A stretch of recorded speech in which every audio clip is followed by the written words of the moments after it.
Hello guys, welcome to another video. दोस्तों, आज मैं एक और स्टोरी को ट्रांसलेट करने जा रहा हूं और हमेशा की तरह मैं इसे हिंदी में ट्रांसलेट करूंगा। इस वीडियो में आपको वर्ड बाय वर्ड मीनिंग मिलेंगे और साथ में जो है मैं ग्रामर के पोर्शन को भी कवर करूंगा। तो आपसे गुजारिश है इस वीडियो को आखिर तक ज़रूर देखिएगा ताकि आप इसको अच्छे तरीके से समझ सकें। तो वीडियो शुरू करते हैं। वीडियो का जो टाइटल है वो है द वोल्फ एक्सक्यूज़। यहाँ पे अपोस्ट्रॉफी एस का यूज़ किया गया है। अपोस्ट्रॉफी एस का मतलब होता है का के की, तो वोल्फ कहते हैं भेड़िए को। एक्सक्यूज़ का मतलब होता है बहाना। तो द वोल्फ एक्सक्यूज़ यानी कि भेड़िए का बहाना। तो ये था हमारा टाइटल। इसको मज़ीद पढ़ते हैं। Once a wolf and a lion were wandering around together. Once का सेंस होता है एक दफ़ा या एक बार। अ वोल्फ एक भेड़िया एंड अ लायन और एक शेर वर वेंडरिंग। यहाँ पे वर के साथ वेंडरिंग यानी कि वर्ब की फोर्थ फॉर्म का यूज किया गया है। जब वर या आवाज के साथ वर्ब की फोर्थ फॉर्म का यूज किया जाता है तो वो पास्ट कंटिन्यूअस टेंस का वाक्य माना जाता है। तो वेंडरिंग का मतलब होता है भटकना। अराउंड यानी कि इधर उधर, तो इधर उधर वो भटक रहे थे। टुगेदर एक साथ, तो इसका क्या मतलब हुआ? Once a wolf and a lion were wandering around together, यानी कि एक बार एक भेड़िया और शेर दोनों एक साथ इधर उधर भटक रहे थे। सडनली अचानक।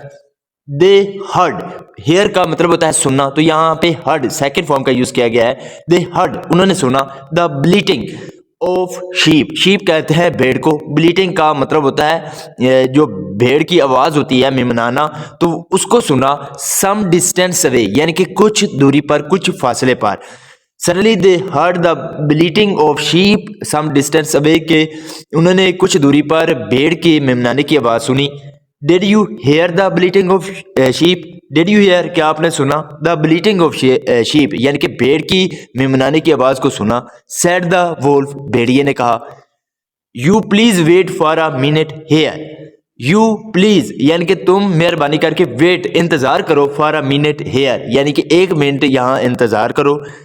सर आई विल गो, मैं जाऊंगा। लोकेट देम, लोकेट का मतलब होता है पता लगाना, तो मैं पता लगाऊंगा या ढूंढूंगा देम उनको। एंड ब्रिंग और लाऊंगा a nice piece of mutton. Mutton का मतलब होता है गोश्त, तो नाइस पीस यानी कि एक अच्छा टुकड़ा लाऊंगा। किसका? मटन का। फॉर योर डिनर, आपके डिनर के लिए, आपके रात के खाने के लिए। उसने कहा कि तुम यहाँ रुको, यानी कि जो भेड़िया था उसने शेर से कहा कि तुम यहाँ रुको, मैं उनका पता लगाता हूँ, यानी उन्हें ढूंढता हूँ और एक मटन का एक अच्छा टुकड़ा तुम्हारे डिनर के लिए लाऊंगा। ऑल राइट, ठीक है, but don't take too much time. लेकिन डू नॉट टेक यानी कि टेक का मतलब होता है लेना, तो मत लेना। टू मच टाइम यानी कि ज्यादा वक्त मत लेना। I shall wait for you here. I shall wait, मैं तुम्हारा इंतजार करूंगा। हेयर यहां पे सेट द लायन, शेर ने कहा।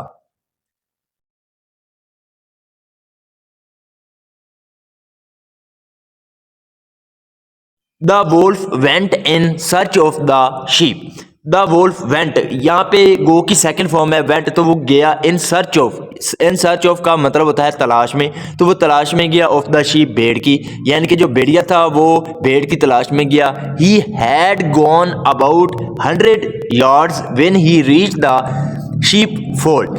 ही हैड गॉन, वो गया था। यहाँ पे हैड के साथ वर्ब की थर्ड फॉर्म है। हैड के साथ जब वर्ब की थर्ड फॉर्म लगती है तो वो पास्ट परफेक्ट टेंस का वाक्य माना जाता है। तो ही हैड गॉन, वो गया था। अबाउट यानी कि तकरीबन 100 yards, तो 100 गज, यार्ड कहते हैं गज को, तो 100 गज वो गया था तकरीबन। When he reach the sheep fold, जब वो पहुंचा कहाँ पे? The sheep fold. Sheep fold कहते हैं जहाँ पे भेड़ों को रखा जाता है, यानी कि इसे ढारा भी बोल सकते हैं। तो वो वहां पर गया। हाउ एवर, ताहम, ही फोल्ड, उसने पाया। फाइंड की सेकंड फॉर्म है फोल्ड, उसने पाया। That there was a very strong fence around the flock of sheep. There was a very strong fence. Fence का मतलब होता है बाड़, तो एक मजबूत बाड़ लगी हुई थी। अराउंड द फ्लोक यानी कि जो फ्लोक था, फ्लोक कहता है झुंड को, तो झुंड किसका? ऑफ शीप, यानी कि भेड़ों का जो झुंड था उसके इर्द गिर्द एक मजबूत स्ट्रॉन्ग जो है बाड़ लगी हुई थी। And it was quite securely fenced, और ये क्या थी? क्वाइट सिक्योरली यानी कि काफी महफूज तरीके से फैसेंड यानी कि बंधी हुई थी। अपार्ट फ्रॉम दिस, इसके अलावा a number of large dogs were guarding the fence. A number of large dogs यानी कि काफ़ी तादाद में जो कुत्ते थे वर गार्डनिंग, तो हिफाजत कर रहे थे किसकी? द फेंस, उस बाड़ की। The dogs looked very strong and dangerous. The dogs यानी कि जो कुत्ते थे, लुक्ड वो दिखते थे, वेरी स्ट्रॉन्ग यानी कि बहुत मजबूत लगते थे, एंड डेंजरस और खतरनाक। Trying to enter the fence would have meant an invitation to sure death. Trying to enter यानी कि कोशिश जो है किसकी? एंटर होने की, द फेंस यानी कि उस बाड़ में दाखिल होने की जो कोशिश है, would have meant, तो इसका ये मतलब था an invitation to sure death, के मौत को दावा देना। यानी कि जो वो बाड़ थी उसमें दाखिल होना, उसमें दाखिल होने की कोशिश करने का मतलब ये था कि मौत को दावत, जैसे मौत को दावत देना हो। Seeing that, ये देखकर, there was not the remotest chance of success in his venture, he thought it would be wise to leave the sheep alone. यहां तक देखते हैं। Seeing that यानी कि ये देखकर, there was not the remotest, remotest का मतलब होता है कम, तो ये यानी कि ये यानी इसका बहुत कम चांस था किसका? सक्सेस का। इन हिज वेंचर, उसके काम में, ही थॉट, उसने सोचा, it would be a wise यानी कि ये अक्लमंदी होगी, to leave the sheep alone, के लीव का मतलब होता है छोड़ना, तो छोड़ दिया जाए शीप, भेड़ को, अलोन, अकेला। उसने कहा कि इसका ये देखकर, जो उसने देखा था कि इतनी जो है सिक्योरिटी थी वहाँ पे, जो कुत्ते थे वो काफ़ी ताकतवर थे और क्या थे? डेंजरस थे, और उसने कहा कि इसमें इंटर होना जो फेंस में है वो मौत को दावत देना है। तो ये देखकर उसने कहा कि इस काम में जो है कामयाबी के चांसेस काफ़ी कम है, तो इसलिए उसने सोचा कि अक्लमंदी इसमें है कि शीप को यानी कि भेड़ को अकेला छोड़ दिया जाए, एंड रिटर्न, और वापस लौटा जाए, टू हिज फ्रेंड, अपने दोस्त के पास, विद सम एक्सक्यूज, किस बहाने से, यानी कि कुछ बहाने से अपने दोस्त के पास वापस लौटा जाए।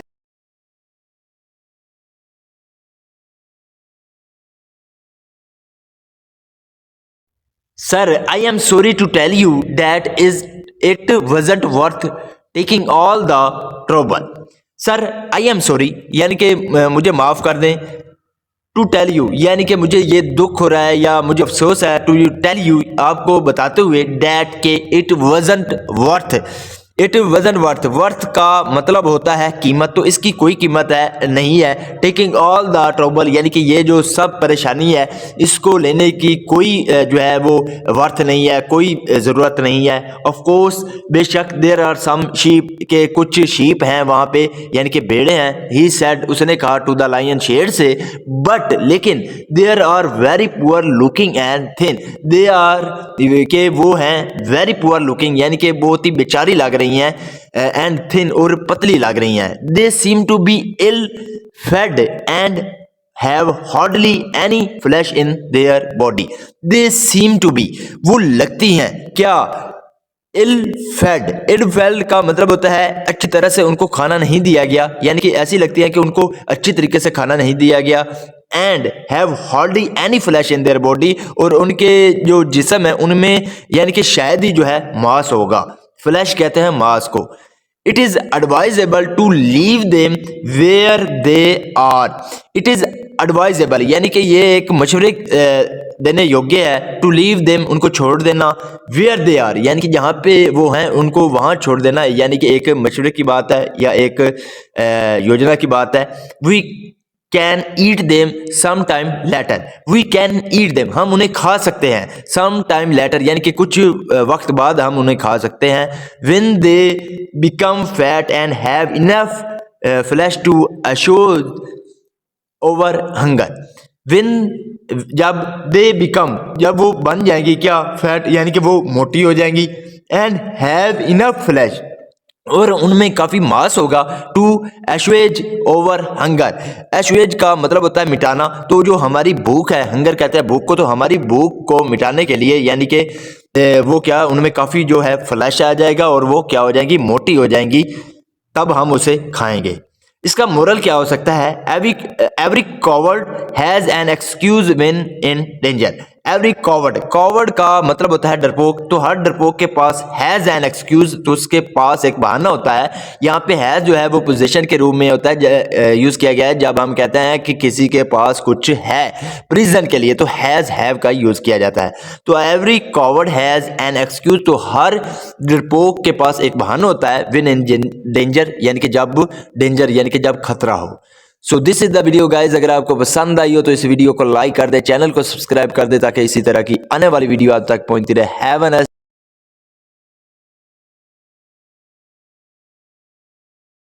Day, good bye.